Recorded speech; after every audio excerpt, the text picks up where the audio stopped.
RC education में आपका स्वागत है। आज हम आचार्य नंदुलारे वाजपेयी की रचना राजभाषा और राष्ट्रभाषा का पठन करने वाले हैं। तो पठन करने से पहले हम आचार्य नंदुलारे वाजपेयी के बारे में कुछ जान लेते हैं। आचार्य नंदुलारे वाजपेयी का जन्म 4 सितंबर 1906 में उज्जैन में हुआ था। वे हिंदी के साहित्यकार, पत्रकार, संपादनकार, आलोचक और अंत में प्रशासक भी रहे हैं। उनकी ही रचना राजभाषा और राष्ट्रभाषा का पठन करते हैं। तो शुरू करते हैं। आचार्य नंदुलारे वाजपेयी राजभाषा और राष्ट्रभाषा। सभी देशों में जनता को महत्वपूर्ण तथा साधारण से साधारण कार्य के लिए एक सामान्य भाषा की आवश्यकता पड़ती है। यदि इस देश में विभिन्न प्रकार के भाषी न होते और देश का विस्तार अधिक न होता तो एक या दो भाषाओं से कम चल सकता था। संभव यह भी था कि मध्यवर्तीनी या केंद्रीय भाषा की आवश्यकता ही न पड़ती। पर भारतवर्ष एक बड़ा देश है। इसके विभिन्न भागों में कुल मिलकर 14 बड़ी भाषाएं प्रचलित हैं। इसे विभिन्नता में सर्वसाधारण को आपस में कार्य करने और एक दूसरे को समझने के लिए माध्यम की आवश्यकता है। प्रश्न उठता है और आप भी पूछ सकते हैं कि हिंदी को ही अंत प्रादेशीय भाषा क्यों नहीं बनाया जाता? क्या अन्य भाषाओं में यह योग्यता नहीं है?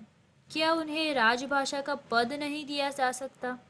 मित्रों, किसी भी भाषा को राजभाषा का पद देने के पूर्व हमें सोचना होगा कि उसकी प्रमुख विशेषताएं क्या है।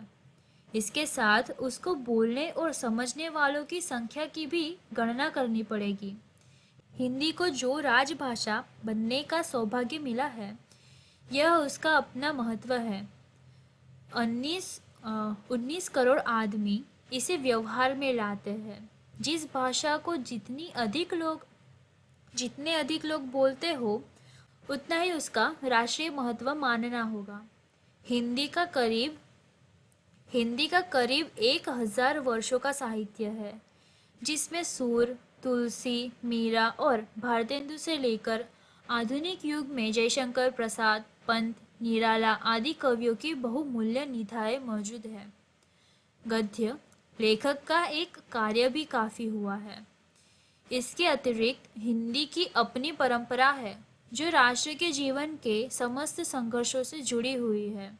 वह इतिहास की दृष्टि से भी केंद्र की भाषा है। इसलिए यदि इसको राजभाषा बनाने का प्रस्ताव है तो कोई आश्चर्य की बात नहीं है। हमें यहाँ पर राजभाषा और राष्ट्रभाषा के अंतर को समझना आवश्यक है। राजभाषा उसे कहते हैं जो केंद्रीय और प्रादेशिक सरकारों द्वारा पत्र व्यवहार, राज्य कार्य और अन्य सरकारी लिखा पढ़ी के काम में लाई जाए। राष्ट्रभाषा की कल्पना इससे भिन्न है। राष्ट्रभाषा की कल्पना इससे भिन्न है। राष्ट्रभाषा का पद और भी बड़ा है।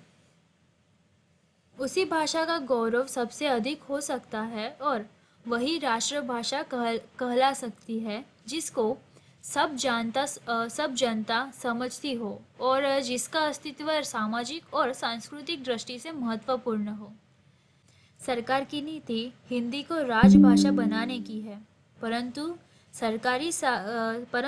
सरकारी कार्य समिति भूमि पर ही होती है। भारतीय संविधान में हिंदी को ऑफिशियल लैंग्वेज बनाने का निर्देश है। इस राजभाषा पर जोर देकर मैं यह कोई सरकारी प्रचार करने नहीं आया हूँ। मैं आपसे राजभाषा नहीं, राष्ट्रभाषा की बात करने आया हूँ। मित्रों, आज राष्ट्रभाषा के रूप में हिंदी की उपयोगिता है, साथ ही यह आज की आवश्यकता भी है। आज आप यही है, पर कल देश के दूसरे भागों में भी आपके जाने की संभावना की जा सकती है। संपूर्ण कार्य आपके यही है, पर एक ही स्थान पर नहीं हो सकते। आपको नौकरी, व्यापार, तीर्थाटन अथवा अन्य कार्यों के संबंध में देश में भ्रमण करना पड़ता है।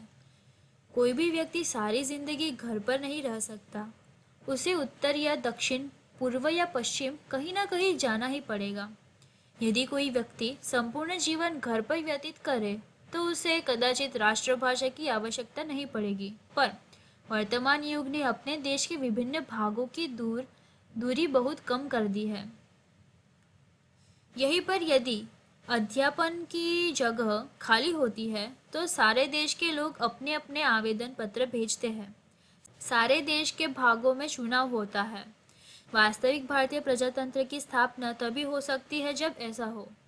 लोग यदि प्रांतीय आधारों पर रहते हैं तो उनकी सार्वत्रिक कमजोरियां ही बढ़ती है। इसलिए यह आवश्यक है कि भाषा पर ध्यान दिया जाए। एक सामान्य भाषा व्यवस्था होनी चाहिए जिसके द्वारा सरकारी नौकरियों में और विभिन्न स्थानों में रहने वाले व्यक्तियों को सुविधा हो। भारत सरीखे देश में यह आवश्यक ही नहीं, अनिवार्य भी है कि एक सामान्य भाषा हो। हमारा संविधान भी इस बात का पूर्ण रूप से समर्थन करता है। यदि भारतीय संविधान ऐसा होता है कि प्रत्येक प्रदेश को अलग अलग अधिकार दे दिया होता तो कदाचित आप कह सकते थे कि दिल्ली वाले को पंजाब की भाषा सीखने की आवश्यकता नहीं है, परंतु संविधान में भारत एक इकाई है। कश्मीर से लेकर कन्याकुमारी तक लोगों के समान अधिकार है। इस रूप में उन्होंने अपने अधिकार का प्रयोग करना चाहिए। किसी भाषा को स्वीकार करना या न करना अब व्यक्ति की अपनी आवश्यकताओं की बात है। क्या जबरदस्ती किसी से कोई भाषा सीखने को कहा जा सकता है? क्या किसी भी दृष्टि में ऐसा उपयुक्त है? इसका एकमात्र उत्तर यही है कि हिंदी के किसी भी हिमायती का यह लक्ष्य कदापि नहीं है कि किसी की इच्छा के विरुद्ध यह कार्य करे। आज से 200 वर्ष पूर्व अंग्रेजी जिस प्रकार हमारे गले के नीचे उतारी गई, क्या उस रूप में हिंदी भी हमारे ऊपर ला दी जाए? मैं इसका विरोध करता हूँ। इस प्रजातंत्र में हिंदी आपकी सेविका है। यह भाषा जनता को बल देने वाली तो है ही, साथ ही एकता के सूत्र में बांधने वाली भी है। आप कह सकते हैं कि अंग्रेजी भी तो थी। मेरा निवेदन केवल इतना ही है कि 150-200 वर्षों में मुश्किल से 1% से भी कम जनता अंग्रेजी जान पाई है। अंग्रेजी की इस स्थिति के रहते हुए राष्ट्रीय भाषा नहीं बनाया जा सकता। इस देश की संस्कृति, रीति नीति, जनजीवन विभिन्न प्रांतों में सब एक ही प्रकार का है। केरल और अन्य प्रदेशों में कई बातों में समानता है। विचारों से लेकर जीवनचर्या में भी बहुत कुछ साम्य है, परंतु सामान्य भाषा हिंदी भाषा की जानकारी न होने से सर्वत्र विभिन्नता ही दिखती है। इस विभिन्नता को हटाकर यदि हमें पूर्ण एकता को स्थापित करना है तो यह आवश्यक है कि हमारे देश की एक सामान्य भाषा हो। सच्चे प्रजातंत्र के लिए यह आवश्यक होगा कि हिंदी को राष्ट्रभाषा का पद दिया जाए। सच्चे अर्थ में हम तभी एक राष्ट्र का स्वरूप ग्रहण कर सकेंगे। राष्ट्र को शक्ति देने के लिए हमें आपसी दूरी और विभेद दूर करने होंगे और यह कार्य एक सामान्य भाषा के द्वारा ही संभव है। हिंदी इसके लिए आवश्यक ही नहीं, अनिवार्य भी है।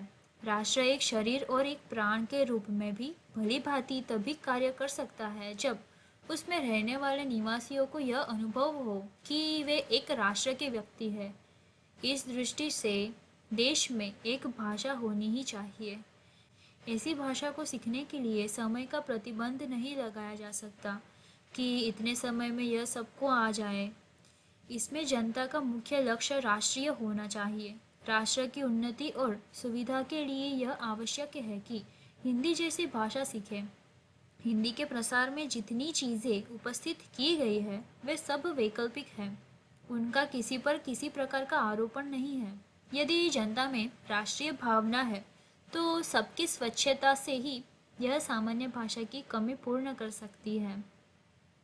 एक बार हमारा झुकाव इस ओर हो जाए तो राष्ट्रभाषा के बनने में देर न लगे। तो आचार्य नंदुलारे वाजपेयी की ये एक रचना थी, राजभाषा और राष्ट्रभाषा, कि हमें हिंदी भाषा को राष्ट्रभाषा बनाना चाहिए। तो हमारे इस चैनल को लाइक कीजिए, सब्सक्राइब कीजिए और शेयर कीजिए।